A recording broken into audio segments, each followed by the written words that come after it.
Well, hey friends, welcome back to Rides and Rigs. I know it's been a while since we last talked. Had a little hiatus there, had a lot of things come up in my life, and maybe we'll get to that after a little while, but I'm back. Wanted to bring you guys some more videos. We had an event last weekend, an event coming up next weekend that I wanted to share with you. Last weekend, we spent the weekend in Atlanta at Formula Drift. I did not get any footage of that because sometimes you just like to live your life in the moment, right? I've had a couple other projects going on, a couple things left, and I know I've been slacking, for lack of a better term, so I wanted to bring you guys a little bit of an update. I certainly hope to bring you guys some footage from next weekend, which I'm pretty excited about, and I think you guys will be too. Anyways, we've got a lot to cover coming up. I'm not going to bring you a whole lot today, but I did want to show you some of the things that we've been working on recently. Like I said, I know we haven't had a whole lot going on, in the last, 8 months that it's been since I posted a video.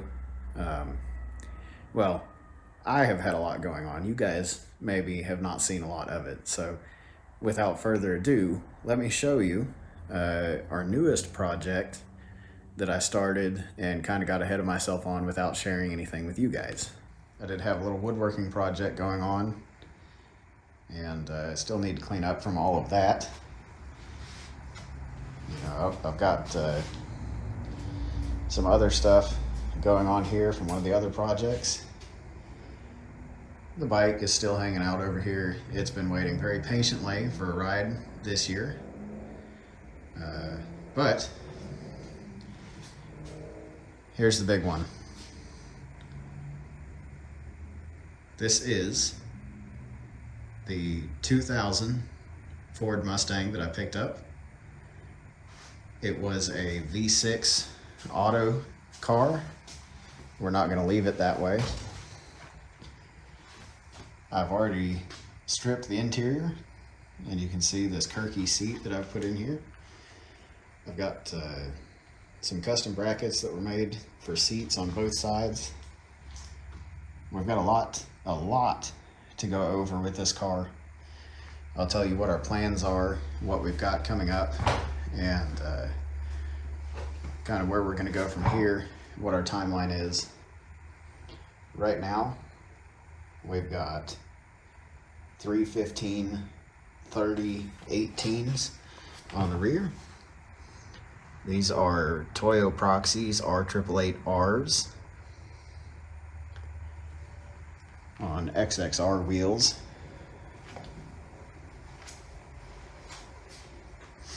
On the front, 275 35 18s, same Toyo Proxys R888Rs.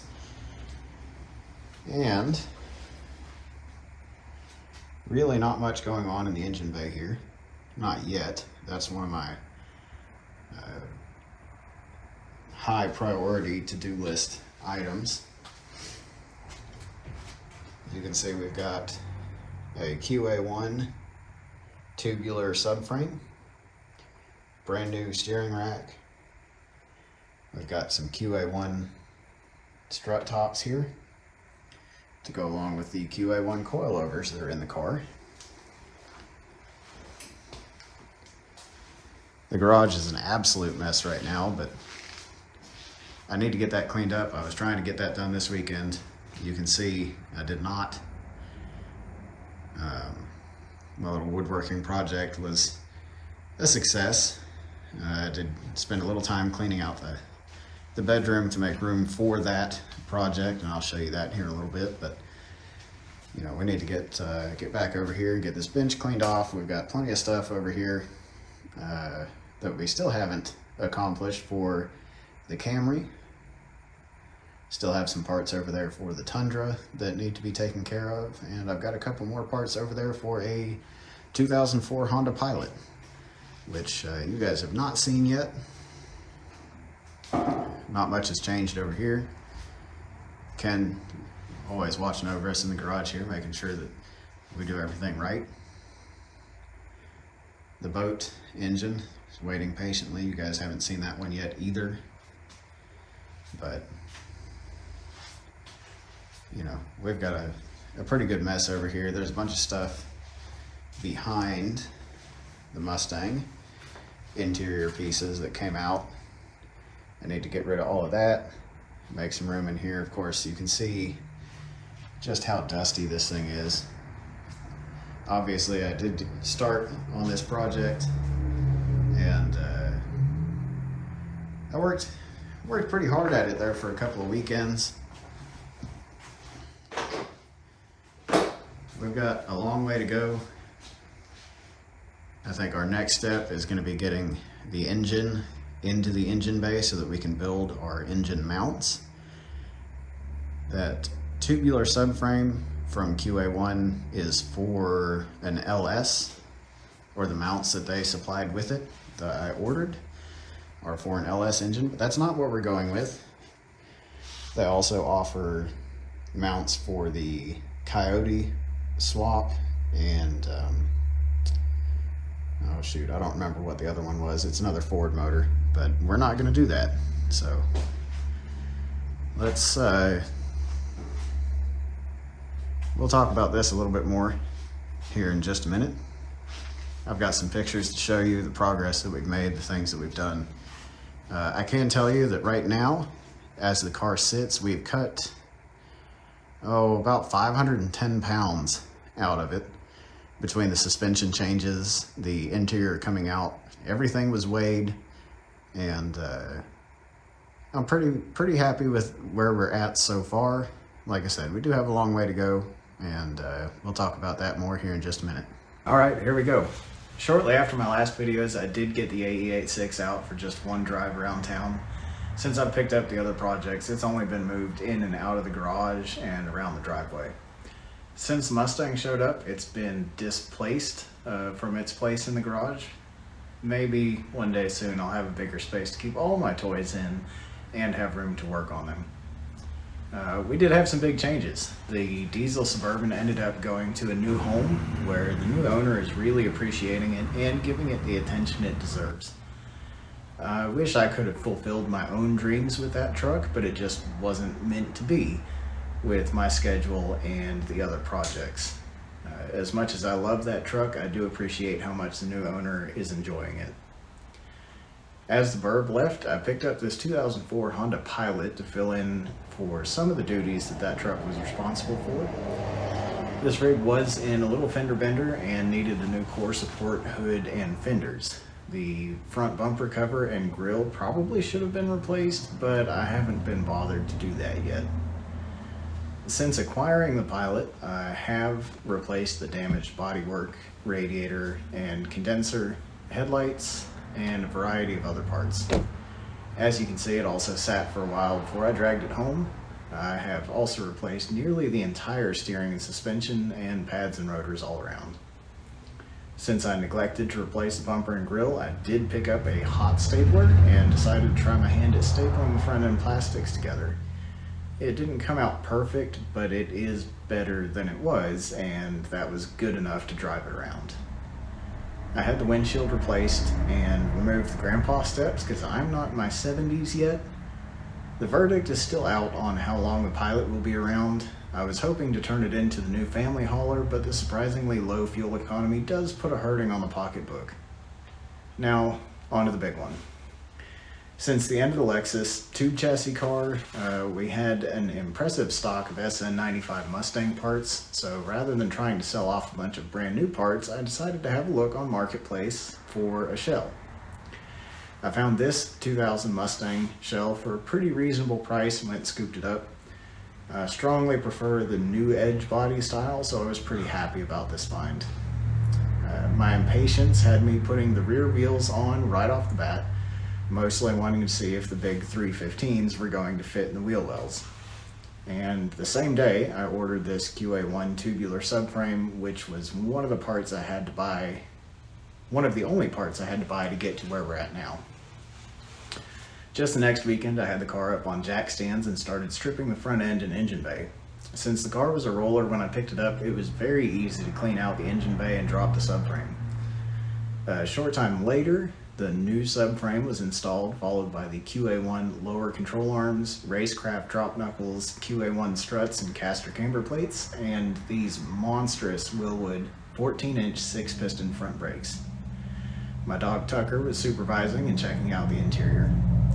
I went ahead and installed the new steering rack with QA1 bump steer kit, and then finally got the car back on the ground with the matching front wheels and tires. Tucker continued inventorying the interior parts to come out of the car. I got the car on wheel dollies and cleaned up to make room for the next stage.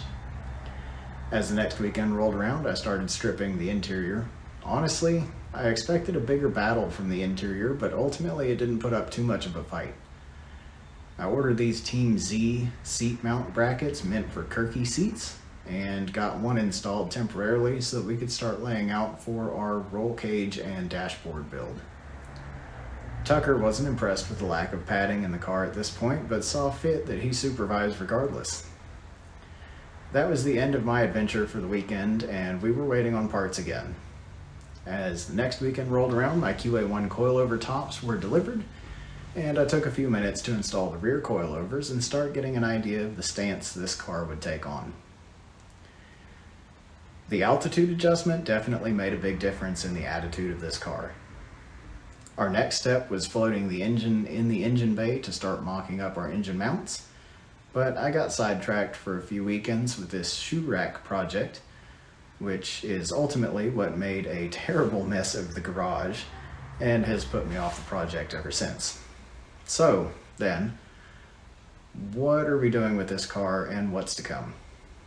My biggest goal with this car was getting into HPDE, or high performance driving events, and maybe getting into some competition events later on. We are building the car to SCCA and NASA specs for the AIX and M1 classes respectively. Now I think this car would be significantly outclassed in those classes, but because we're using a different engine manufacturer among our other upgrades and modifications, I don't see any other classes that this car would reasonably fit into. I've seen some friends of mine competing in some hill climb events locally, so I may be interested in getting into that at some point, but getting the car finished and getting some track time with HPDE or other track days are going to come long before that.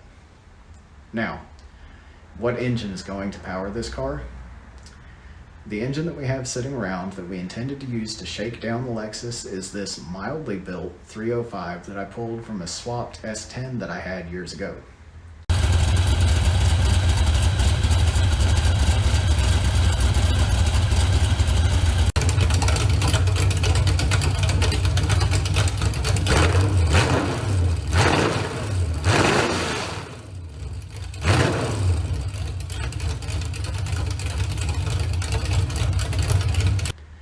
This engine is out of Camaro, but it's been built with Molly pistons and an Eagle rotating assembly, as well as modified Vortec heads.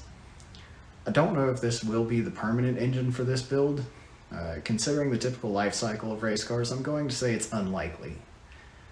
I don't know what will follow this engine if or when it comes out of the car. While this power plant may not be much for some cars, I think it will be a healthy start for this car and its intended use, considering I have very limited track driving experience and am primarily building this car for track time with an instructor, at least at the outset. Now, what to expect going forward? When I started this channel a year ago, I had great ambitions seeing some of the other content creators in this genre. I was reading and listening to every resource I could find about building a successful YouTube channel, and the thing that came down hardest on me was the advice directing lots of consistent uploads.